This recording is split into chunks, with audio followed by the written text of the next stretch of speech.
Welcome to another episode of the CPG Guys podcast. Our hosts, Sri Rajgopalan, Peter V.S. Bond, and Brian Gildenberg explore how brands and retailers engage consumers in an increasingly digitally driven world. And now, here are the CPG Guys. Hello and welcome to the CPG Guys podcast. I'm PVSB, and along for our conversation day is my fellow co-founder of the CPG Guys. Make sure to listen to his elder daughter, Ria Raj's music at riaraj.com. There'll be a link in the digital liner notes of this podcast episode. And his younger daughter, Laura, is about to begin her journey as a founding member of the Cat's Eye Girls Band, whose new album debuts in just a few weeks. Let me welcome my ride or die, my best friend, my co-conspirator, indicted or unindicted. He's the man known as Sri. Sri, how are you, man? What's going on? You must be getting pretty excited. Laura's big debut is coming up. That's for sure, Peter, and it's actually very exciting. We have the details, but my NDA prevents me from sharing it. It's a big deal, and so I'm looking forward to the Netflix documentary as well of the making of the band.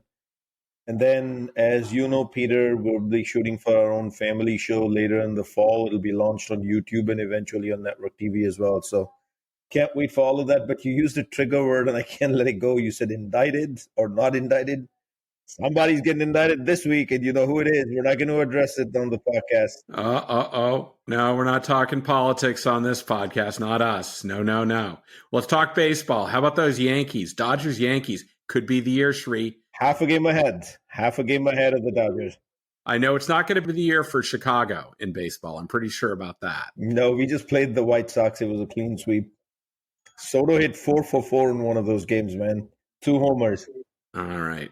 Sri, thanks for joining me as always. Before we get to our very special guest today, we want to ask you to help spread the word about this community we've created in the CPG Guys. Beyond just sharing the podcast with your friends, your colleagues, if you're using Apple Podcasts or Spotify as your preferred listening platform, please, ready for this, leave us a rating, as it helps feed the algorithm, makes us more findable by CPG retail people like you who are looking to be both educated and entertained. We're very happy that the CPG Guys is part of an impressive collection of highly rated podcasts, including CPG Scoop with Reese and Jennifer, and of course the FMCG Guys with Daniel, Efrain, and Christine.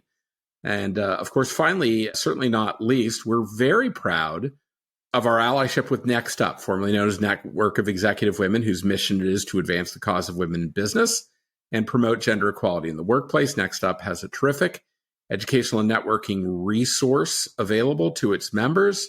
Sri is, of course, the director of Next Up. Links to our podcast, our sister cats, our landing page on Next Up's website, and of course, social media profiles of Shri's daughters, Ria and Laura. You can find that in the digital liner notes of this podcast. Almost all of you are listening on a mobile device. Just toggle over, go to the notes, hyperlinks are there. You don't have to write anything down. Makes it really easy peasy to find all this content because we're all about making it easy for you. So with that, let's get to our conversation. Shri's been a traveling maniac of late, right? Since he exited General Mills, and we can actually talk about him exiting General Mills. That alone is kind of shocking to me. And it doesn't end, Peter. I'm headed to Minnesota with you at the time of this recording later tonight. Then it's Newark. Then it's Barcelona. But you were in Miami for Possible. You were down at Palm Beach for NACDS, the National Associated Chain Drugstores annual meeting. And in 2 weeks, you're off to Shop Talk Europe before you and I reconnect in Cannes for the Festival of Creativity. But I know that in talking to you, Sri, hands down, the most informative and inspiring event you've been to so far this year, at least from what you tell me, actually just took place in Scottsdale, Arizona, where NielsenIQ hosted its annual Consumer 360 conference seeking to... I'm going to declare right up front, Peter, the why, if it's okay. Well, I will, but I just wanted to say that it was billed as seeking to envision what is possible. So I'm going to let you talk all about this, but joining you to recap all the highlights from this groundbreaking event is a dear friend of the podcast. It's her 4th appearance, just one away from her 5-timer jacket. Late last year, she was named North America President for NielsenIQ, which is actually sponsoring this episode. If you follow her on social media, you know that when she's not leading North America business at NIQ, she's probably at a black tie fundraiser for one of the many Chicago area causes she supports. She is a true patron. We're glad that she found time to join us for today's conversation. Please join Sri and me in welcoming to the podcast our friend, Liz Buchanan. Liz, how are you? Hi, guys. I'm good. How are you? We are great. Looks like you're no worse for the wear from the trip out to Scottsdale. I saw you all over social media at the event. I don't think you had a moment to breathe. I don't even know if you got any sleep while you were there. I sure didn't. It was great, though. It was so action-packed, but energizing. And I know we'll talk a lot about it, but a lot of fun. Yeah, so I'm really looking forward to that. We appreciate making time to speak with us today. Before we get to the questions that I've got for you and Sri, it would really be great if you could start by introducing our audience. Some of them may not be familiar with. I think if you're in the CPG space, you are. But why don't you introduce our audience to Nielsen IQ, and specifically, what was Consumer 360 all about? Yeah, happy to. So Nielsen IQ, a 100-year-old company, really focused on measuring the broadest and most kind of complete view of the consumer, what we call the full view. And so we think of ourselves as the world's leading organization on understanding consumer behavior and intelligence. And C360 is our annual customer event. And really, it's about educating the industry. It's about creating an opportunity for connection to one another and networking. It's about being able to just spend some time, usually in a beautiful location, kind of absorbing and learning, which none of us have enough time for these days, it seems. And I hope we hit the mark on all of those objectives this year. Thank you, Liz. That was concise but informative. In the digital liner notes of this episode, we're going to include links to your LinkedIn profile, NIQ's LinkedIn page, and of course your website, so the listeners of this podcast know where to go to learn more about you and your company as we go through with this conversation. So why don't we get to the recap? I've had the good fortune to go to 360. I wasn't there this year, but I was there, I remember 2 years ago when Sri and I were up on stage. And it's such an electric and immersive experience. But I want to start with the theme of this year's conference. Liz, my understanding is the theme was AI. Tell us about all that you covered in respect to artificial intelligence and what that means to Nielsen IQ in this transformative time of our industry. Yeah, it was, I think, inevitable that AI would be on the agenda, right? It's such an important topic that everyone is thinking about right now. And the broader theme was envision what's possible. And I think what we challenged participants and attendees at the event to do is really think through, how do you make AI a reality? And so we wanted to provide tools and frameworks and case examples for how to do that. So a couple of the things we touched on. We started on day 2, kicking off the entire event with a conversation around data stewardship. And we did that with real intention because we thought it was important to set the stage for how much the industry not only has changed, and we used the transition that most organizations have made to the cloud. And while that may not be something that every, marketer or sales leader feels every day, it certainly is something that their technology organizations have felt and have had to figure out how to operate differently as a result of. And we see AI and Gen AI in particular sort of being the next evolution of that magnitude, which will transform how we have to do what we do every day. And in particular, as a data business, which we are, a data analytics and insights business, that content, that data, it plays a very important role in the AI ecosystem. It plays a very important role in informing things like large language models and helping essentially to create unique, differentiated, derivative value, off of that content. And so we wanted to make sure the industry writ large understands what our organization is doing to, from day one, champion data stewardship as a part of AI. And the kind of concept of data stewardship to us is really about, how do we ensure that you have the right governance and structures around data usage and access to data in an AI-driven world where content is now being used so much differently than it used to, and it's harder to sort of follow it through the pipes, so to speak. And then how do we make sure that we get kind of the industry economics around that correct? And how do we make sure that we're thinking one step ahead of anything that might change in terms of legislation or just other types of rules that may need to be followed in order for privacy and things of that nature to remain paramount? So It's a very important topic to us, and we were really passionate about kicking off with that. And then we invited some industry experts to join in on that kind of broader conversation. So we heard from Ali Miller, who is really a pioneer in the AI space, background, at a number of big organizations, having led kind of AI initiatives over the last decade. And so she came and shared a framework for how to be AI first, how to think like an AI first company, which really looks quite different than probably how all of us operate every day. And she challenged all of us to sort of start, don't start from a blank sheet of paper. And what she meant by that was there are so many good tools out there today that give you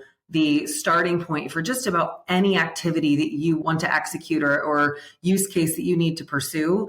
There's no need to start from scratch. And that's really the power of being AI first, is thinking about how do you bring those capabilities along. And she shared a great kind of new version of, a version of 3Ps that every organization can leverage in order to get started if they haven't started yet.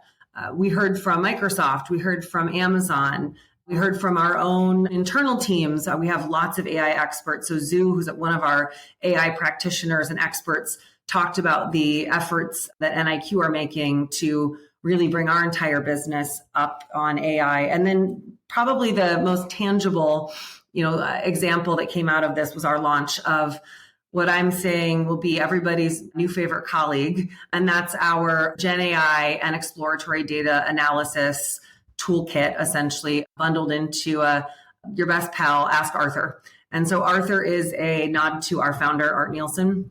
And so Ask Arthur is an area we're heavily investing in building AI capability specifically for FMCG and the consumer goods industry more broadly. Thank you, Liz. Now, I can say that the most challenging guest I've ever had on this podcast is the person I'm going to turn to next, because I'm going to ask him a question and he's going to answer whatever question he wants to answer. So Shri, welcome to the podcast. First time participant. I know it's new for you. Shri, you had the great fortune of spending the entirety of time at Consumer 360.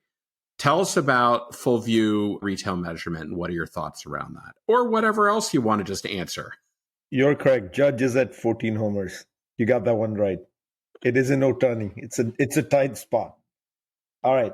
That said, the one thing I wanted to append on AI that was, I think, fairly important in the room and others might not have acknowledged, and NielsenIQ did last week at the time of this recording last week, is a company that deals with significant input data and significant output insights. How do you do it without ML and AI? And the most appropriate theme in 2024 and our sign of our times is, if you're not using ML and you're not using AI to get at those insights, it's a big miss. So we were able to harness the power of AI into so many different conversations, but most importantly, in the architecture of what's happening at NIQ. To me, that is the single biggest takeaway. Every executive has embraced it. It's not a buzzword like you and I talk about sometimes for most companies. It's actually playing out in day-to-day at NielsenIQ. And I think that was pretty important in what I learned. Let's talk about full view measurement for a second, Peter. I think about full view as bits and pieces. There's the obvious human knee jerk of when you hear full view from a insights and data provider, the first thing you think of is coverage. And for a long time, the industry's kind of debated e-commerce and Costco. And at this conference, we learned pretty clearly that e-commerce is already in play with Amazon, a fairly large data set. In Amazon, I had the fortune of actually talking to and recording a podcast with. At the time of release here, you've already heard Kim Cox's podcast where we talk about full retail view measurement. And she refers to the entire Amazon availability in terms of what a brand or a salesperson can actually consume in terms of data and insights. That was a big one for me. Pure Play, the availability of Pure Play. Second one is Costco. It was shared that somewhere in the future, it is upcoming later this year. So to me, the coverage portion is genuinely full view at this point. But I don't call full view just coverage. There's coverage, then there's capabilities. I had the good fortune of working by every showcase that existed from an NIQ perspective. all the way from insights, toolkits, and then being able to talk to every single person who was at those showcases, whether it was full view coverage, retail pricing capabilities, got a chance to cover every single one of them. And I'll tell you, capabilities matter as much as just having coverage. And the third part is once you have capabilities, you have coverage, what do you do with those? That is, you put out insights and you work with brands to advance equity. At the end of the day, that's what brands want, whether you're selling or whether you're in a pure brand development job. And to me, full view coverage is the ability to have all three. And last week at the conference, all three pieces were on full display, either via showcases, conversations on stage, my own podcast recording opportunity that I had with several people, or perhaps in network sessions, perhaps at dinners. And to me, that it's a true 360. That's exactly what it is. It's not simply covering Amazon and Costco, which in this case is also there. Shri, a follow-up question. How important do you think it is for very senior leaders in consumer goods companies to have an understanding of what this means? Now, I'm not talking about like the nitty-gritty of every single component, but to fundamentally understand that this asset exists. Are there senior level executives that are just missing out because they don't really understand the underlying capability of this full view measurement solution? I'm actually very happy you asked me that question, Peter, because one of the biggest takeaways for me is how blindsided as a senior executive representing a brand most of us are with our data and insights partner, in this case, NielsenIQ. I just mentioned coverage is 360, it's capabilities, it's insights, it's the actual data coverage, like all of that, you got to put in a box. And I think where we blindside ourselves as senior leaders is we usually think of just the coverage portion as, yeah, now there's Amazon and Costco in the mix. We aren't doing good enough job of leadership of, hey, if we're partnering with somebody, why aren't we going to the partner and asking the questions on the insights piece as well and just leaving it to somebody much, several levels below us when the capability actually exists to get an answer and get to the truth, one single version of the truth quickly from our insights partner. So to me, the fact I had a chance, like it was a little bit of an eye-opening moment for me coming off a senior executive role in corporate America with General Mills in the C-suite for North America, which is, wow, my partner can do all of this and my own teams are not telling me this. They're only giving me shared data and some basic causals when all of this stuff actually exists. So I would ask my peers that in the industry, get curious, which was, by the way, another theme at the conference, get curious, ask questions. Thank you, Shri. That was very enlightening. I'm glad you were able to articulate that because I know you told me that before we recorded the episode, and I wanted to tease that out because I thought it was important for you to be able to talk to your contemporaries in that space. All right, back to you, Liz. One of the more interesting events that took place at C360 from my perspective was something that was referred to as the Pitch Slam. What is the Pitch Slam? How did you come up with it? How did you determine who would win, and what were the characteristics of the winner? Yeah, the Founders Pitch Slam, this is year 2 of us having featured this at Consumer 360. And I'll back up and say, NIQ has made a significant investment in driving capabilities that are accessible for emerging brands. So it is a very big part of our business model that we are able to help everybody from somebody just getting started, launching a brand, might just be them and only them and a spouse, them and a couple of, investors, to, the largest global companies in the world. And so what we've been exposed to, is just a huge opportunity to enable founders of all sizes to better leverage data to help them, get their start, really.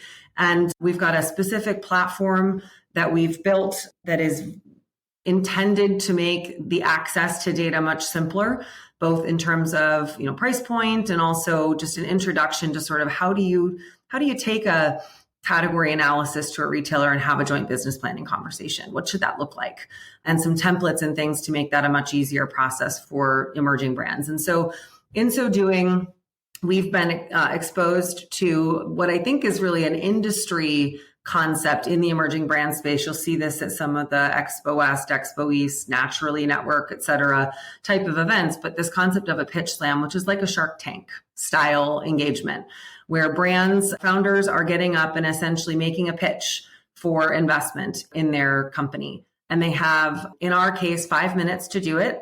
And you have to stay within that 5-minute window. The buzzer goes off and they have to stop their pitch wherever they were. And then they have a timed Q&A with a panel of judges, essentially. And so this year it was great. We had a great panel, Craig Dubitsky from Happy Products, our own COO, Tracy Massey, Ben Macedo from Macy's. We had, Whole Foods was on the panel, fantastic. And then Kevin O'Leary, Mr. Wonderful from Shark Tank. And so we had 5 brands that came up and did their thing, pitched, and they're really in the running for a combined $550,000 worth of cash and prizes, which is a lot of services to help them get going and to help them make sure that they're able to continue to build their business. So a ton of fun. This year's winner was a very novel brand called Jaspery, who make essentially a rice product. And it's a really interesting kind of enriched rice product that you don't see in any other part of the store. And the story around, and this is something that I love about the founder work that we do, the stories around impact that these brands bring forward are just incredible. So the amount of impact that Jaspery's already been able to have, even ahead of, what we hope is an accelerant for them in helping farmers in Thailand, which is really the origin of the rice product that they grow, is incredible. And what they're able to do for families, therefore, in Thailand who are looking to build better lives for themselves and their children. And sustainable agriculture is a part of that. And kind of being able to tie everything back to the end consumer was just really eye-opening. So Pitch Slam is fantastic. It's always a crowd kind of favorite. I get anxiety just watching these guys try to get through their 5 minutes, and making sure that they can. And everyone's kind of on the edge of their seats, hoping that they're going to make it. And it's a lot of fun. Liz, I had a follow-up question on that one. Obviously, we all met Mr. Wonderful. That name's taken. Can we rebrand the CPG Guys Mr. Gentleman? Mr. Gentleman. I don't know. It's questionable there, Sri. But that's absolutely terrific. What a great opportunity. When I think of Nielsen IQ, I've worked at big scaled enterprise brands. And so I tend to think of it as being a company that services those. But it's great to know that Nielsen IQ has direct relevance to emerging brands, and the services that you have can help them grow and achieve that enterprise-like status. Peter, when I was at Expo West a couple months back, and I'm, still very new in role at that time. And so kind of getting myself acquainted with the work that we do with founders, I was just blown away by folks coming up to me at Expo West who had participated with us in some way, either in a forum like the Pitch Slam or who were customers of ours on our Advisor platform, which is specifically geared toward emerging brands and helping them grow. And the stories that they shared with me, it reminds me kind of, why we do what we do. It was like my family and I started this business in our garage, and because of your data, we were able to get on the shelf at Whole Foods, and it literally changed our life. That type of thing is so powerful. And it's just, for all of us who've been in CPG a long time, it can just be really nice to remind ourselves, that what we do matters for small brands and big brands alike. To get to be a big brand, you have to start as a small brand at some point. But all right, Sri, let me pivot the conversation to one of our favorite topics, which is e-commerce. You spent quite a number of days at this conference. You got to experience how people were talking about e-commerce as it fits into the omni-channel path to purchase. What are your thoughts around this? What came out of Nielsen 360 that you want to talk about in terms of the powerhouse of solutions that NIQ brings to the e-commerce channel? Before we jump into e-commerce, Peter, I'm going to congratulate Neil DeCrysac, the co-founder of Jasperry. He was so excited. I managed to catch him. We managed to have a short conversation.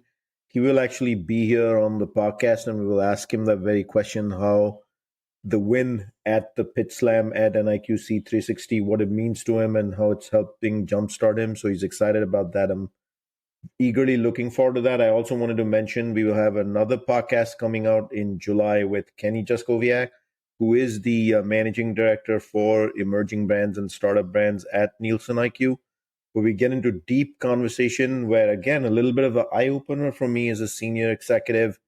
Smaller brands that even a large company may have, which have come through acquisition, the $30 million, $20 million brands, not everything is a $1 billion global brand. There's a solution for you. And we're going to discuss that in July, so pay attention and look out for that episode. E-commerce. Again, I'll break it down into to be relevant and useful, purposeful, and to be seen as the full piece. You got to have pieces to this. The first piece is obviously the coverage. The behemoth in America, whether we want to accept it or not, is Amazon coverage. If you have Amazon coverage, you're in the game. And I'm talking 1P. So NielsenIQ does have Amazon coverage. I'm not going to give away the plot because we just got into that in the previous podcast with Kim Cox. Go back and listen, y'all. If you haven't done that, she even tells you how many times a day the data is scraped so you can get access to it. And what the vast quantity of data is, and the fact that the UPCs are actually matched. So just like you get your in-store data based on the hierarchy that you want to define, it's pretty much the same from an e-commerce perspective as well. And by the way, it's not a disparate database, it just rolls up. So you can truly have a full view and you can get your e-commerce view as well. But there's a more important second part. One thing is to get the data and serve it up. So that's your traditional share metrics, the basics, right? What your sales were, competitive, things like that. And I want to mention when you web scrape data, you have the unequivocal advantage of also being able to web scrape competitive at will. And NielsenIQ is doing that so you can truly get to share. But when you serve up the data, the single most important thing is, are you simply saving up dollar sales and volume sales in the traditional metrics, or are you serving up causals? So I was able to, again, through the showcase and in my conversations with Kim, determine that there are pre-existing dashboards, which actually, Peter, you and I use the word scanner. NielsenIQ is reporting against most of scanner. So you want to know how you're doing against content, you're going to be able to find that. By UPC, bro. By UPC. And then you want to know what your assortment is, you're going to be able to find out against that. So different pieces of scanner, which are really the causals behind e-commerce. There's ready-made dashboards sitting out there for you. There's guided analysis, click through. I would call that drivers on demand back in the days. So it's very similar to drivers on demand, where if you find a variance in the data that you're not happy about, you can click through and get to the bottom root cause through the causal of what it is. So to me, I call a coverage powerhouse if you've got both pieces. It isn't simply reporting out sales and volume and unit metrics.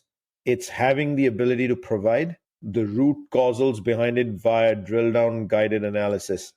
And to me, that is the game-changing moment, especially you and I use the scanner framework. And NielsenIQ has most of that scanner framework and more.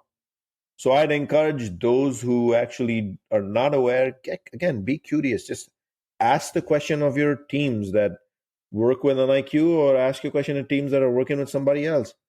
What is the Amazon coverage? Let me know what it is. And can you give me guided analysis for growth? Because you and I both know, Peter, in this ecosystem we're living in now, one of the only channels that is growth outside of club is Amazon. And those growth numbers are in the double-digit 1,000 basis points range year over year. So get curious, ask the teams. Odds are you already get it. Then go get your causals, ask your teams the right questions, grow your Amazon business. Anything you wanted to add, Liz? I think you totally covered it. We're super proud of the work that we've done to build the capabilities and to integrate them into the rest of the business, because I think what Sri said is spot on. Full view is made much more impactful if you can start with understanding, the business performance, and then really diving into diagnosing what's happening and then taking action essentially based on what you found. And that's what our suite of e-com capabilities allow you to do, especially being plugged into the rest of the full view data that you're already licensing. So it's an area that we've been investing. Hopefully everybody's seeing the fruits of those investments and that they are very real. And a lot of our customers, had great testimonials to share about the value that they're getting from them as part of our breakout sessions and other parts of 360 this past week. So all around, we're really proud of this work. I want to remind our audience that today I am speaking with Liz Buchanan. She's the North American president of NielsenIQ. And I'm also speaking with my fellow co-founder of the podcast who's in the hot seat. I'm talking about Shri. All right, Liz, we made reference to it earlier in the podcast. Let's double click down. Tell us about Ask Arthur. Shri says it's a game changer. Oh, yeah. You made mention of the fact that it's a nod to the founder of NielsenIQ, Arthur Nielsen. Tell us about it. That's right. So Ask Arthur is our first kind of dive into a client-facing application that leverages, it's a large language model, essentially, and an exploratory data analysis tool. So LLM and EDA, for those of you who are Gen AI geeks like I am. And it essentially allows for many of the things that we know the industry does every single Monday to be, automated. So when you're looking at your data on Monday morning, being able to interrogate it in a very different, less intensive way, asking Arthur questions about business performance and getting answers back, being able to tell Arthur to twist and turn the data for you to be able to see different views without having to go through and make data selections essentially and find the things that you need within a long list of selections. And perhaps most novel at this stage is actually the ability to leverage an NIQ position paper. So one of our pieces of thought leadership, have Arthur essentially attached to that content, and then have Arthur actually change or modify the story based on the view of it that you want to see. So really kind of rewriting that thought leadership in a way that's relevant for you and your brands in real time. And that is something, I love that problem statement or use case that our teams picked up, because I think we know the value of thought leadership. We are asked constantly for thought leadership and insights, and to provide, brands and retailers with that kind of external thinking and trend understanding. But then there's always an extra step to it, which is, okay, can you now make it really specific to me? And you've put out kind of a general thought piece on topic X, let's say GLP-1, the impact of GLP-1s on the industry. You've put out a general thought piece on this. I want to now see it for my categories, and I want to understand the impact in my brands. Well, the thing about AI is it has to actually understand what my means, right? And so we've done a lot of work to train the algorithms to essentially understand my based on who the user is within Discover, our platform, essentially our BI platform. And so that work to train the model to understand different things like my or best or first or competitive set or whatever it might be, those things that we sort of take for granted because they're just in our brains, you have to actually train the model to understand. And so our team's been working really hard to do that for the things that we know are top use cases today on those Monday mornings, like I mentioned, and then specifically to make thought leadership and the position papers that we're putting out, much more relevant and impactful, sort of at the I wouldn't say like click of a button, but it's actually not even that hard. You can just kind of chat with it. so you don't even have to click. And that's the beauty of Arthur. Shri, when you mentioned it was going to be a game changer, were you talking about Monday morning? Was that what you were thinking about, how that was going to fundamentally alter how Sunday night, Peter. Exactly. Sunday night. I'm going to play out a scenario here, and I want you guys to listen. I'm not just talking about you both on the podcast with me, but people who are listening in. My pet peeve as a senior leader, and my peers would tell you the same thing. When you get your syndicated data reports, you want to ask so many questions. I'll just make up a trail over here. Your national share is off by 79 basis points. You're trained all your life. You got to look at distribution. You got to look at quality merchandising. You look at display. And those that have evolved will also look at the e-commerce results, the digital results, click and collect, content, things of that nature. But then you got to go through 30 pages of PDFs to find, calibrate. It's a couple hours. You want to ask a question. You got to send an email to somebody. That person is on vacation. That person has something else going on. It takes 2 hours, 4 hours. You got to find the right person. 2 days have passed by. You get the answer. You kind of dug into it yourself. Hallelujah, folks. If you're a senior leader, you're about to drool right now because you could have just gone to Ask Arthur. You could have typed, tell me why my national share is off 79 basis points. Boom, boom, boom. Here's why your national share is off 79 basis points.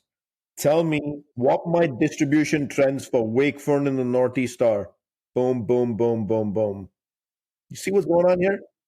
And as a national leader, you've also freed up your entire organization from dropping everything when you have that question and spending the next couple of hours trying to get at that answer that you can just ask Arthur and he can tell you immediately what the issue is. Oh, more importantly, one version of the truth, the real truth, can no longer be doctored coming into PowerPoints and PDFs and Google Slides and whatever the case might be. Objective assessment. I love that. You can ask the big level questions yourself. And to me, Brilliant. Game changer. Most important roles for this as a game changer is not the analyst, it's senior leadership. Yep, I agree. All right, Sheree, let's talk a little bit about data stewardship. Yes. Right? From what you learned at C360, how is NIQ embodying what would be considered best-in-class data stewardship practices? Let's first talk about what is data stewardship, right? This is a question I'm now going to ask anybody who comes on our show and talks to us about data, ML, AI, insights. The first question I'm going to ask them is, talk to me about data stewardship, and I'm sure I'm going to send them on a tailspin of not knowing what the heck I'm saying over here. But let's be 1000% clear. If you're dealing with large volumes of data, and obviously NIQ is dealing with millions of petabytes, billions of petabytes moving into the trillions of data points range. And I was fortunate enough to listen to this whole group of folks on stage. And actually a little bit of a pleasant surprise for me to see business leaders. We had Liz on stage and we had Troy on stage, and Jim, the CEO, opened it up, but they yielded most of the discussion to their Chief Technology Officer, Mohit Kapoor, which I thought was really cool. And it was early. Remember, this was early in the conference. All we had prior to this was Adam Grant. And to let Mohit talk about the importance of how data is collected, and most importantly, the security of the data. This is T-log data that's actually getting processed. We take all the stuff for granted, right? We never ask a question, who's managing the safety, security, the integrity of the data? When you project, how do you actually do the analysis behind? Is it accurate or not? And to see business leaders yield to the CTO and let him have center stage for a good 10, 15 minutes to speak about data stewardships, I'm like, boy, this is awesome. Because I took this stuff for granted, never asked, and now I always will. And it's important that when you're dealing with large volumes of data, A, you protect the data, B, you aggregate data the right way. If you're going to apply things like Ask Arthur and AI, you make sure you do it responsibly. I put all of those in a box. That's what data stewardship to me is. Putting out best of quality data that then you process, harness, and you call it best of quality insights. Why are you able to do that?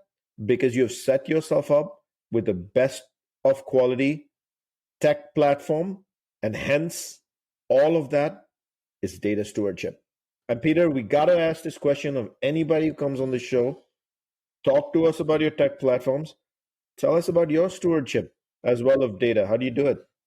Absolutely, Sheree. All right, so Sheree made reference to Adam Grant's opener. I'm going to turn to you, Liz. I hear it was pretty fantastic. What are your big takeaways from what he shared with your audience?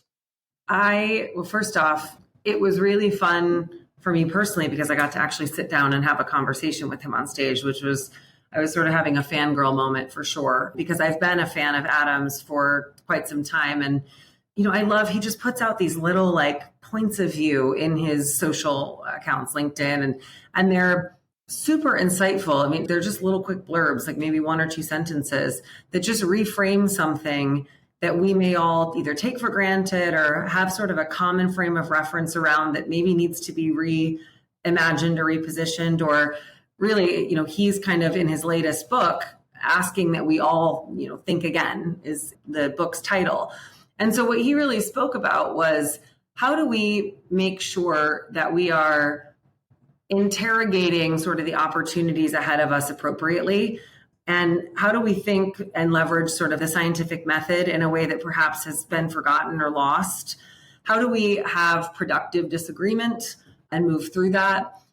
How do we begin? And I loved the answer to this kind of audience question. Somebody in the audience asked a question about hiring and what skills, if you're hiring in today's environment, what skills do you really need to be prioritizing? And his answer was that he would hire today for agility and not ability. And really that was a nod to sort of like how someone thinks as opposed to what skills they may have on their resume. And he gave some really fantastic examples of that. So it was really, I think, an important way for us to open, because we were asking people then throughout the next 2 days to think differently, to consider the role that data stewardship might need to play in the industry going forward, to consider a Monday morning that looks quite different than it used to consider how our industry can embrace different types of data to inform measurement use cases, as we do with the full view measure. And frankly, to consider a world, and I talked about this on the opening night, to consider a world where we no longer think in the context of databases and hierarchies and structure like we have forever, but really about the signals that can be generated from content, and that content living in a way that it can be called upon kind of when you need it for the use case at hand in the moment that you need it. And getting out of this fixed mindset around how we define coverage and what points of cooperation anyone has, and things that have, I think, constrained our ability to be innovative in the way that we need to be at this point in the industry, and to fully leverage all of the really rich data assets, whether they are point of sale data, T-log data, consumer source data, economic data, you name it, right? That the industry has at their disposal to drive kind of the next generation of capability. And NIQ is going to be the ones to get there. Like, I'm very bullish on this. We invented market share, many, many moons ago. And so we always talk about like, what's the next market share? What's the next thing that we're going to invent? And I think Adam gave everybody some tools to go back to their organizations and have some of that same conversation. Liz, I'm glad you got to fangirl with Adam Grant. Shri and I get to be fanboys every time we talk to you. So we get our moments as well. Oh, you're so nice. You guys mostly just give me a hard time, but it's no. Because we play Hail to the Chief every time you come into the room. Mr. Gentleman, that's the new term. Exactly. All right, Shri, I'm going to leave the last to you as the outside observer. I want your key takeaways from Nielsen IQ Consumer 360, right?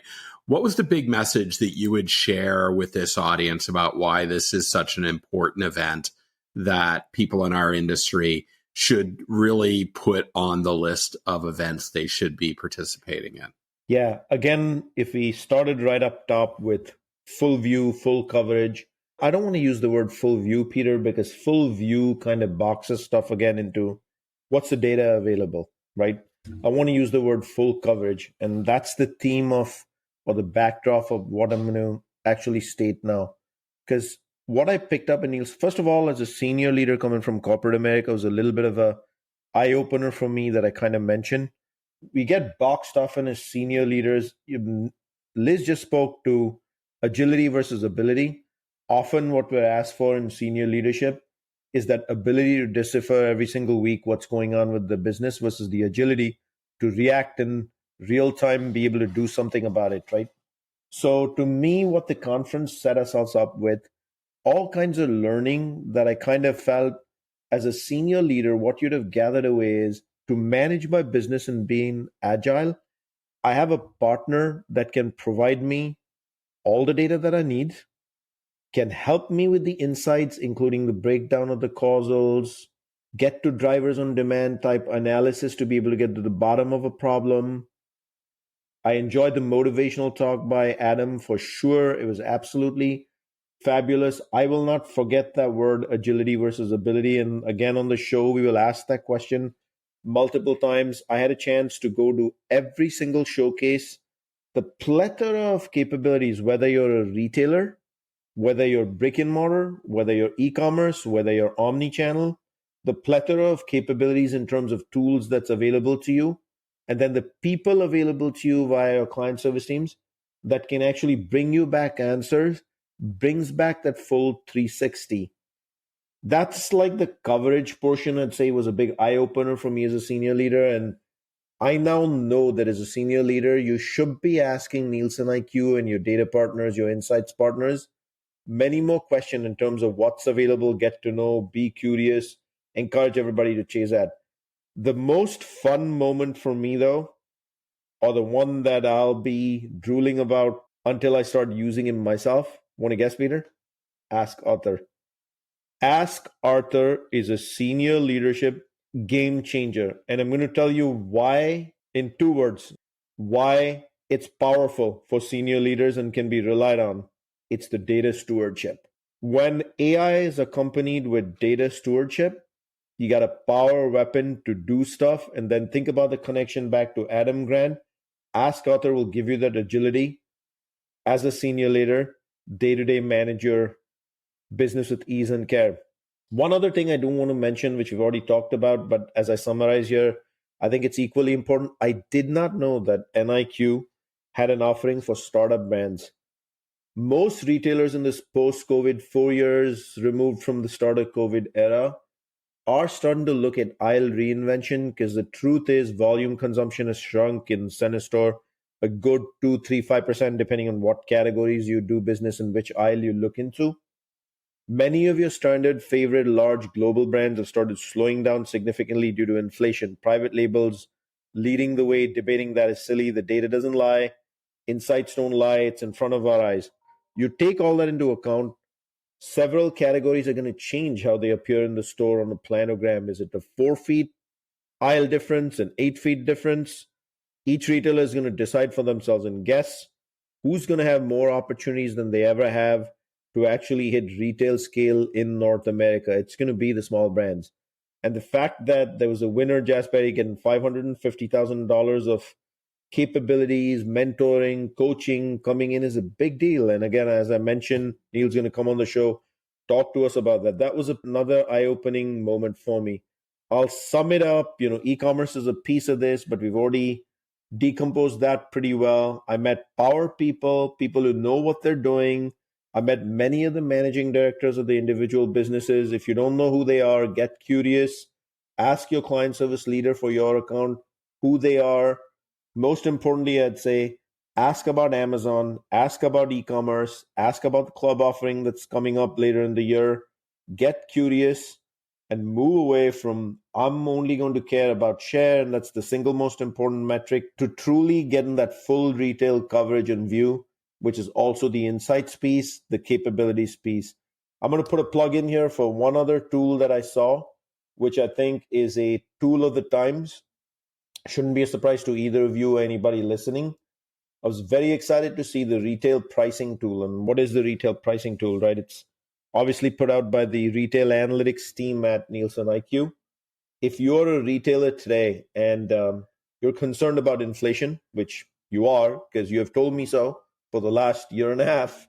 So in that sort of scenario, as you're dealing with the resurgence of private label and you're trying to figure out what the right price point is, because by law, you own price points, not the manufacturer. Use a tool sitting in front of you now that you can be leveraging with input data, your own input data and analytics back to full coverage to give you the insight on what you should go partner with a manufacturer in terms of landing for the consumer. Because at the end of the day, whether it's NIQ, a brand, or a retailer, at the end of the day, it's about delivering for the consumer. So get curious about the retail pricing tool. There'll be a podcast on that here later in the year as well, where we'll decompose every piece of that, the analytics behind that, and then how you can use it in your day-to-day business and what it means also for brands at the end of the day.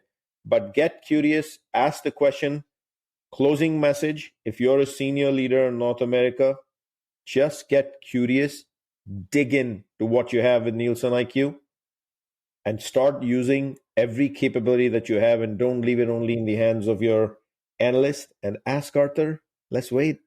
Drool. Yeah. I'll be asking Arthur a lot of questions. I'm sure I'll summarize what you just summarized and say it sure seems to me like Consumer 360 helped you envision what's possible. So I think that's pretty tremendous. I want to remind our audience, please visit cpgguys.com. You can find all of our content. It's organized by topics. like analytics and e-commerce, retail media, and whatever your heart desires.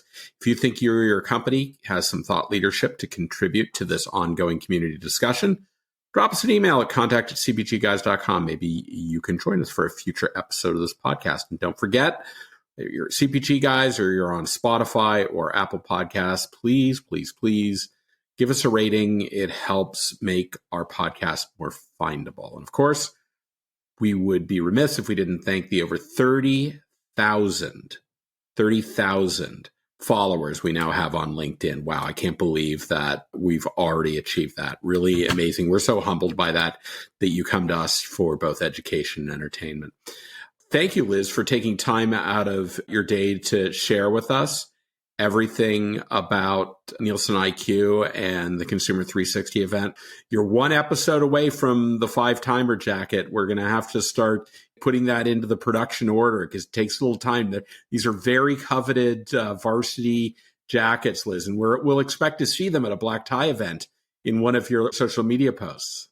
I was going to say, is this like a letter jacket? It is truly a varsity jacket. Black with white leather sleeves and the CPG Guys logo. Okay. All right. Well, game on. I'm ready to come back anytime. It's always fun to be with you guys. All right. Shri, thanks for joining us on this podcast. I think you may have a future in this industry. You should give that a try sometime. I'm going to give it a shot, Peter. You never know, because you know what? You got to imagine what's possible. You do have to imagine what's possible. So thank you again, Shri, for your perceptions on the C360 event that took place in Scottsdale. Make sure next year, people, be on the lookout for Consumer 360 2025. It'll be a not to miss event that you really need to consider participating in. And to our audience, thank you as always. We really appreciate you take time out of your busy day to listen to us jawbone about everything that's going on in the industry. We look forward to speaking with you on the next episode of the CPG Guys podcast. Goodbye.